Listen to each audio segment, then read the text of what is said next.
तो हमारे पास leet code का एक और फेमस क्वेश्चन है टू सम, और ये क्वेश्चन बहुत सारे इंटरव्यू में पूछा गया है। चलिए क्वेश्चन को समझ लेते हैं। इस क्वेश्चन में हमारे पास एक नम्स एरे दिया गया है और एक टारगेट हमें दिया गया है। हमें करना क्या है कि हमें इस नम्स एरे में से दो ऐसे वैल्यू को फाइंड करना है, ठीक है, जिनका सम हमारे पास टारगेट के इक्वल हो, यानी हमारे पास जो दो वैल्यू होंगी A plus B equal to target के इक्वल होना चाहिए। और हमें रिटर्न में क्या करना है, रिटर्न में हमें उन दोनों के इन दोनों वैल्यू के इंडेक्सेस रिटर्न करने हैं, जो भी इनके इंडेक्स होंगे वो रिटर्न कर देने हैं। तो अब इसे सॉल्व करने के लिए हमारी अप्रोच क्या रहेगी। सबसे पहले हम बात करते हैं ब्रूट फोर्स के बारे में। इस अप्रोच में हम दो फॉर लूप का यूज करेंगे, आई जो कि 0 से स्टार्ट होगा और जे जो कि हमारा आई प्लस 1 से स्टार्ट होगा। और इसमें हम फाइंड करेंगे हमारा टारगेट एलिमेंट, दोनों को हम सम करके देखेंगे जो वैल्यू को, और टारगेट के इक्वल हम मैच करने का ट्राई करेंगे और इंडेक्स को रिटर्न कर देंगे। और इसमें हमारी जो कॉम्प्लेक्सिटी बनेगी वो बनेगी बिगो एन स्क्वायर। तो ऑप्टिमाइज अप्रोच का हम बात करते हैं, तो इसमें हम यूज करेंगे हैश मैप का। हैश मैप में हमारे पास क्या होगा, जो हमारे पास एरे दी गई है, पहले हम एरे को यहाँ नोट कर लेते हैं, 2 7 11 और 15।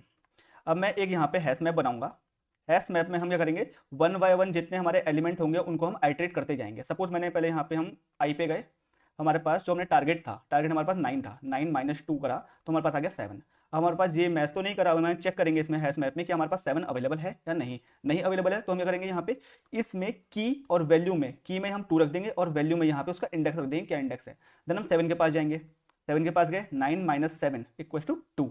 हम चेक करेंगे क्या हमारे पास यहाँ पे 2 अवेलेबल है, बोलेगा हाँ अवेलेबल है। तो हम क्या करना है, हमने इस 7 का इंडेक्स, हमारे पास जो इंडेक्स आएगा वो, और जो 2 का इंडेक्स है यानी 0 और 1, ये हम रिटर्न कर देंगे। यहाँ पे हमारे पास एक फंक्शन है टूसन नाम का, जिसमें हमें एक नम्स मिल रहा है एरे और एक टारगेट मिल रहा है। तो हमने यहाँ पे क्या करा, एक मैप बना लिया और मैप में हम लोगों ने यहाँ पे वैल्यू को पुट करना शुरू करेंगे। कैसे करेंगे, एक फॉर लूप यूज करेंगे जिसमें आई से हम स्टार्ट करें, आई 0 से लेकर उसकी लेंथ तक, और यहाँ रिमेनिंग जो वैल्यू हमें मिल रही है यानी डिफरेंस निकालेंगे हम यहाँ पे, टारगेट माइनस जो हमें वैल्यू मिल रही है उसका।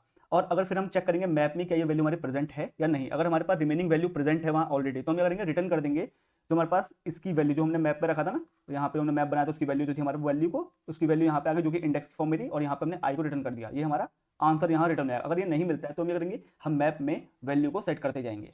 और इस कोड के लिए please comment code follow for more such content.